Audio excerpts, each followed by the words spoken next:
5.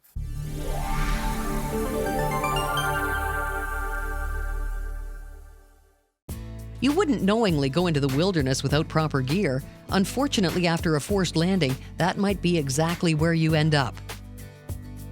Always being prepared with a survival kit is not only a good idea, it's a legal requirement when traveling more than 25 nautical miles from your aerodrome of departure.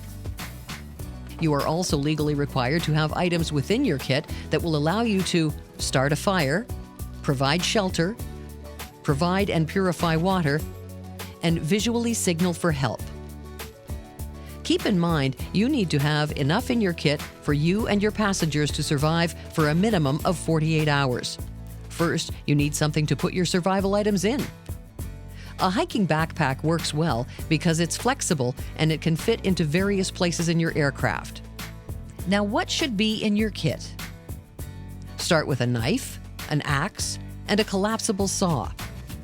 These tools have a number of uses, like cutting branches for firewood, building shelters, or making splints to set fractures and sprains. Your knife should be one solid piece from the blade down through the handle so it won't break during heavy usage. It can also be used as a weapon for protection by tying it to a branch and making a spear.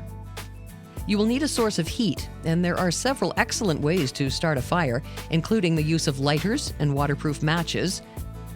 Since they could easily be damaged, carry some flint matches and magnesium blocks as a backup fire starting kit.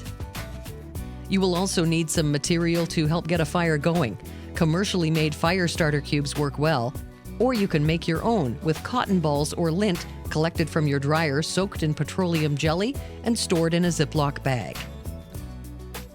A fire serves another purpose than providing heat. It can be used to signal for help.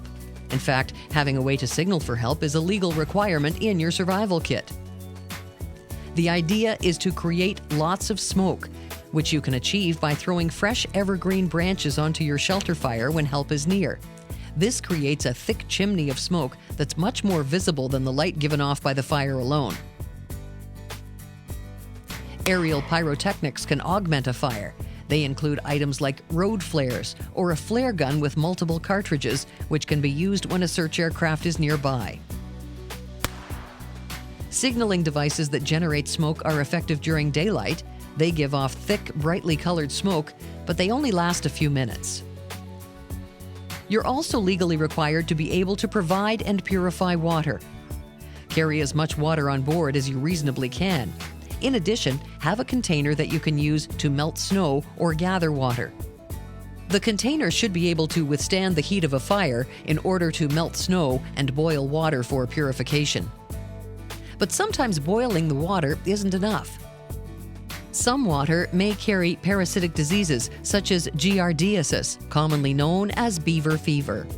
When gathering water, it's best to go upstream from any known beaver dam, but you may not be aware of others further up. So boil the water and also use water purification tablets to get rid of any dangerous parasites. Follow the directions in the water purification packaging for wait times before drinking the water. Next on the list of legal requirements is the means to provide shelter. Tarps can be a great way to create a shelter, and to make the job go smoothly, pre-string rope through the grommets with enough length to tie the tarp down to something like rocks or branches. Having a spare tarp is a good idea because it can be used for a number of purposes. We suggest including 50 feet of parachute cord and a small roll of baling wire as well. These will be very useful in building your shelter and taking care of various other essential survival needs. Beyond what's legally required, there are a number of items you'll be glad you have with you if you spend any time waiting for rescue. Depending on the season, you should pack your kit with items that contribute to personal comfort.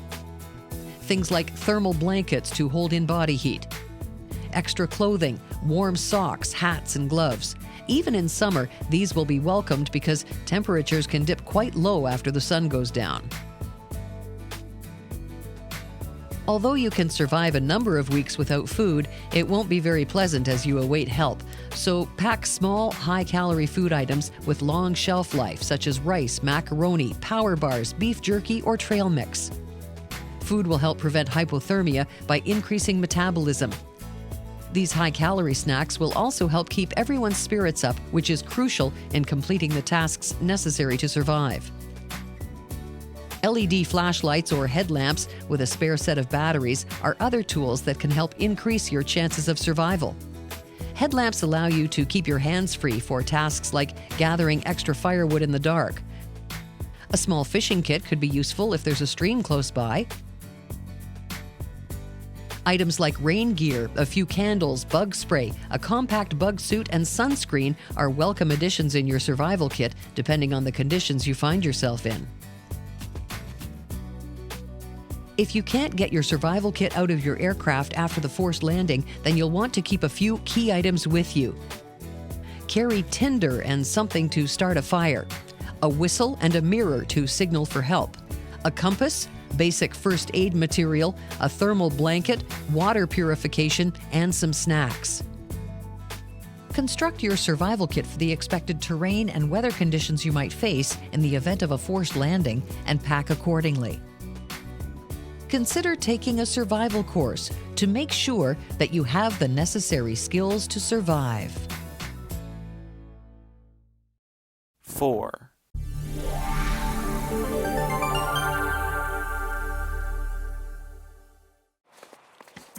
It's a legal requirement to carry a first aid kit on board all aircraft, except those designated as basic or advanced ultralights. But even ultralights are aircraft, so if that's what you fly, then having a first aid kit with you is a really good idea, even though you're not legally required to have one. The regulations are comprehensive for commercial aircraft and those operating under CARS 604. They are legally required to have specific items in their first aid kit and have the kit certified as part of the aircraft's regular maintenance schedule. For all other aircraft, a standard pre-assembled first aid kit will cover the legal requirements, but it may not be sufficient to handle your needs in a medical emergency. You should have a kit comprehensive enough to see to the needs of you and your passengers in a forced landing. AIM, the Aeronautical Information Manual, suggests the following: a 10-pack of antiseptic swabs or disposable applicators, 25 bandages or adhesive strips, 2 gauze bandages, 7.5 centimeters by 4.5 centimeters, 2 triangular bandages, 100 centimeter fold with 2 safety pins, 4 burn dressings, 10 centimeters square, 2 sterile compress dressings, 7.5 centimeters by 12 centimeters, 4 sterile gauze dressings, 7.5 centimeters square, pocket version of a first aid manual, hand cleanser or towelettes, a pad with shield or tape for an eye, scissors, a splint set with padding, surgical adhesive tape, and tweezers. This is the minimum you should have. Some additional items often needed in a forced landing include a tourniquet to stop severe arterial bleeding in a limb, quick clot for a torso bleed, burn dressings with built-in burn gel, and some surgical gloves. Include antibiotic salves, ibuprofen, aspirin, and anti-nausea medication. Morale increases with comfort. The more comfort you can provide, the more this will help during the wait for rescue. Consider taking a first aid course to learn how to properly use the equipment and treat injuries. It might make the difference between someone surviving or not. 3.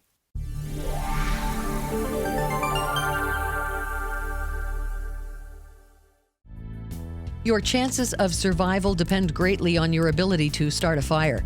Fire will provide warmth, allow you to boil water and cook food, dry your clothes, keep bugs away, and of course, give you a way to signal for help.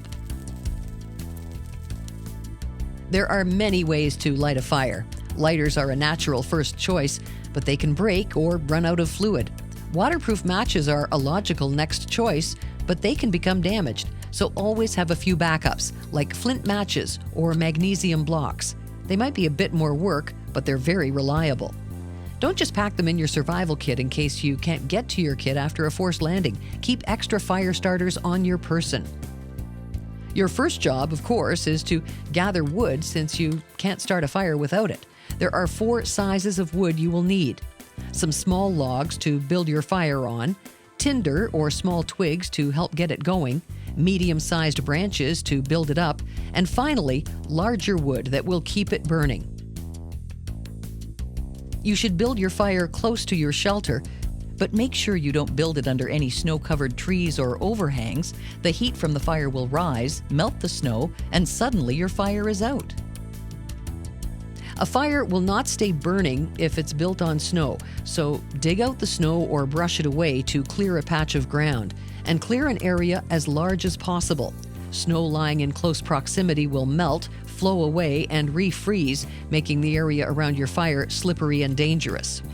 Use the small logs you gathered or some rocks on which to build a base or platform for your fire. Tinder is crucial to get your fire started.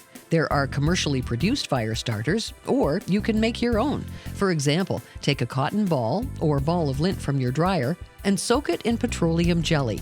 One ball will burn for about 2 minutes, so store a few in a Ziploc bag and take them with you. You could even use paper from your aircraft or whatever you can find around you.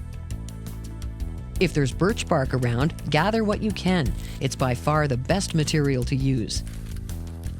Gathering small twigs at the bottom of evergreen trees is a reasonable second choice. They are the oldest and driest. On the platform you've built, place your fire starter, then some twigs, and a few small dry branches. If you can access the fuel from your aircraft, a little spread over the wood will help get your fire going, especially if the conditions are damp. Strike your flint and steel to create a spark close to the tinder, and you should have fire quickly. You can get it burning more strongly by fanning it. Take your time, allowing the smaller pieces to catch and get a good burn going before adding larger pieces. Eventually, you will be able to put the medium-sized logs on the fire, but be sure and pile them loosely to allow for good air circulation. With the fire burning well, it will be time to continue gathering a supply of wood. You can collect larger branches, but ensure that you still have a supply of smaller wood on hand in case the fire starts to settle down and you need to re-energize it. Be prepared for nightfall by gathering a lot of wood to get you through the first night. This is how much wood you'd need so a fire can burn for an hour, so figure on at least 10 times this amount if you want the fire to last through the night. 2.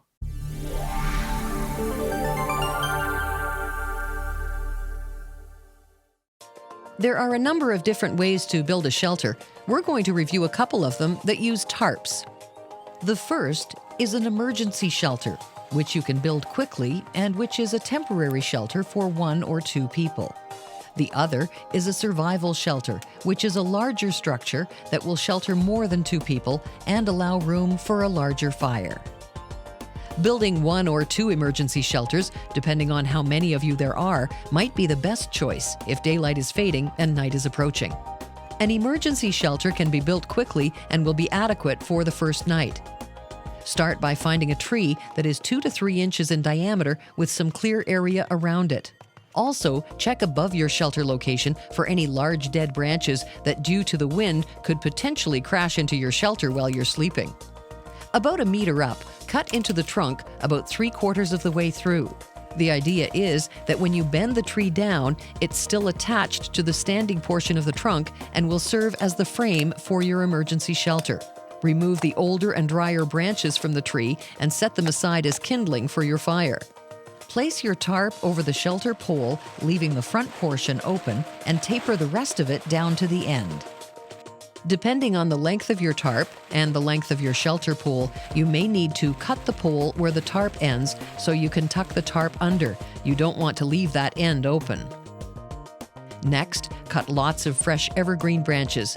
These will be used as bedding and provide some comfort and insulation from the cool ground, so cut plenty. Next, cut some thick, heavy logs to be placed or rolled up along the outside edges of the tarp. This will keep the edges weighed down, stop the wind from lifting them, and keep the entrance open. Build a firewall in the shape of a V just in front of your shelter, 2 to 3 feet in height and far enough away to leave room to eventually make a fire. This wall will provide protection from the wind and help reflect heat from the fire back into your shelter. To build the base of the wall, place a log on each side of the shelter. They should be long enough to provide enough space in front to allow for a small fire. 4 to 5 feet in length should do. Cut a number of other logs of similar length to build your wall. And cut 8 sticks roughly an inch in diameter and about 3 to 5 feet long to brace the wall. Pound the braces into the ground on both sides and at both ends of your base logs. Then start to stack the logs in place. Using wire from your survival kit, secure the logs to the braces to keep your wall stable. Then, tie the front of your tarp to the firewalls to keep it secure. Your emergency shelter is now ready for you to start a fire and climb inside for the night. If you think that you'll be waiting for help for more than one night and you have the time and available materials, consider a survival shelter. Locate 2 trees that are far enough apart so the tallest person can lay down fully extended between them. The trunks should be about 6 inches in diameter. These will form the uprights for your shelter. The area around these 2 trees should be clear of any debris, and if there's snow on the ground, clear it away too before continuing to build. The next step is to cut both trees all the way through, just above shoulder height. The fallen trunks can be stripped for usable pieces in the structure, with the remainder set aside for firewood. Next, cut a ridgepole, 2 to 3 inches in diameter and at least a couple of inches longer than the distance between the outer edges of the uprights. Using a square knot, secure the ridgepole to the top of each upright with rope or cord. Your ridgepole must be long enough so you can tie it around both sides of each upright. The survival shelter will be a lean-to style, open at one end, and it should be as deep as it is wide, so you can comfortably lay down lengthways. Now cut 4 to 6 poles long enough to give you the depth you need to extend a couple of feet past the ridgepole. The extended portion of the lean-to poles will help create an eave for extra protection from the elements. To complete the frame, cut a number of cross braces, place them across the lean-to poles, and secure them in place. They should be as wide as your shelter. You'll want to secure the cross braces at each place where they intersect the lean-to poles. If you don't have enough rope, tie off each end and then secure at every other intersection, staggering the tie points at each row. Now you can place your tarp over the top of the frame. Make sure your tarp extends out past the top of your eave to prevent rain from running down the lean-to poles and into your shelter. Tie the tarp to the ridgepole. Cut and place small evergreen branches under the tarp at the top of the eave. Secure the tarp loosely along the top of the eave and continue to add more branches. Place larger evergreen branches on the top of the extended eave. This eave is the most exposed part of the shelter and will be over the fire. The fresh evergreen branches will serve to keep the sparks from igniting your tarp. Now tie the sides of your tarp to the uprights. If there's lots of excess, wrap the tarp around the uprights first. This will help keep everything tighter and more secure.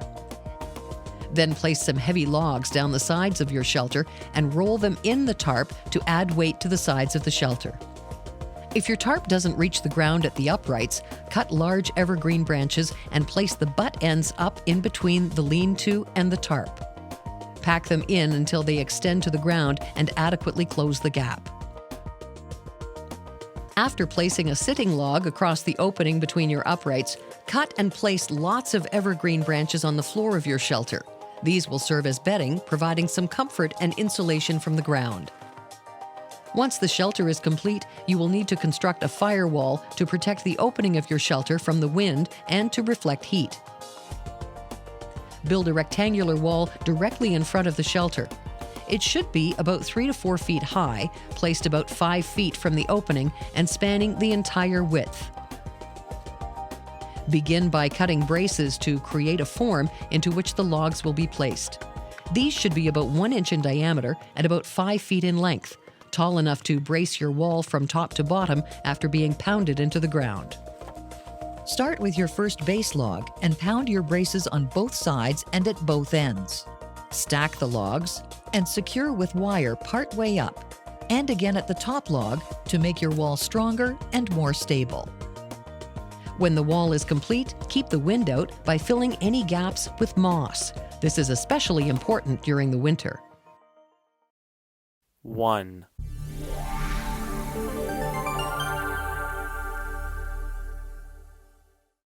When it comes to signaling devices, the most effective one is your cell phone, but only if you have a signal. Before you fly, make sure it has a good charge, or better still, keep it charging on board. Even if your phone can't be used for communication, having a preloaded GPS app means you can provide searchers with GPS coordinates to your location. Don't forget about the equipment in your aircraft. You should have already made sure that your ELT is active and signaling for help. If you have a 406 MHz ELT and more than 20 minutes or so have elapsed since your forced landing, help is likely already on the way. If you still have power in your aircraft and your antenna is intact, your VHF radio can be used to transmit for help on 121.5, which could possibly be heard by high-flying aircraft. Handheld radios and satellite phones also provide the means to contact others. Unlike electronic devices, most other signaling devices are generally used to attract help that's close by. Smoke from a fire can alert airborne and ground searchers to your location.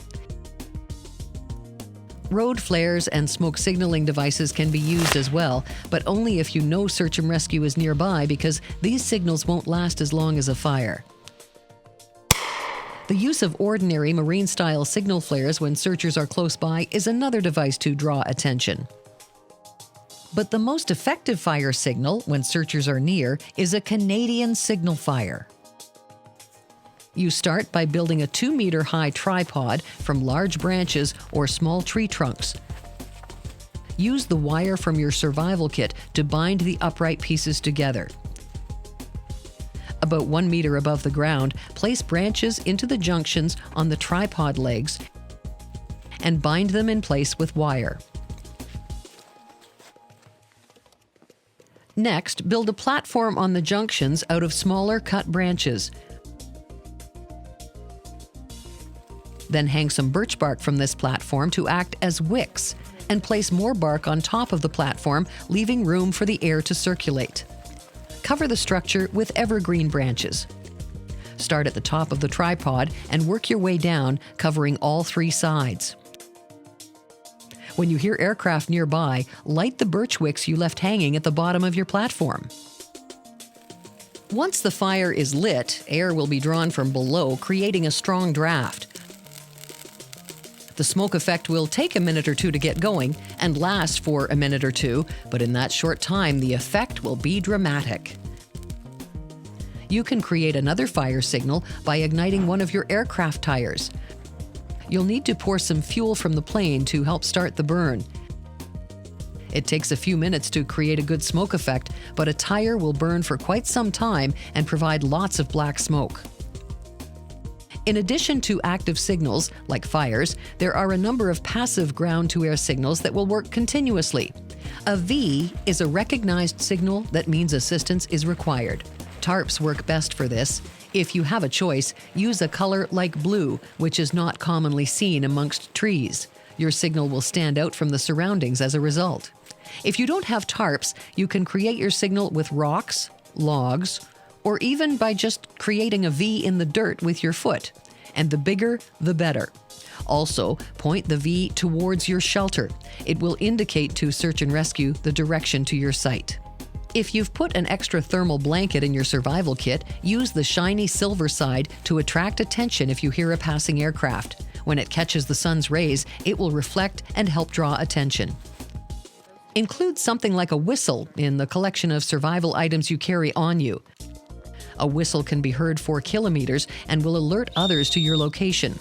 3 short bursts are widely known as a distress call. A signaling mirror is also very valuable. On a sunny day, it can get the attention of rescuers, but it does take some practice using it. Most signaling mirrors come with instructions. If you signal an aircraft, keep it between you and the sun.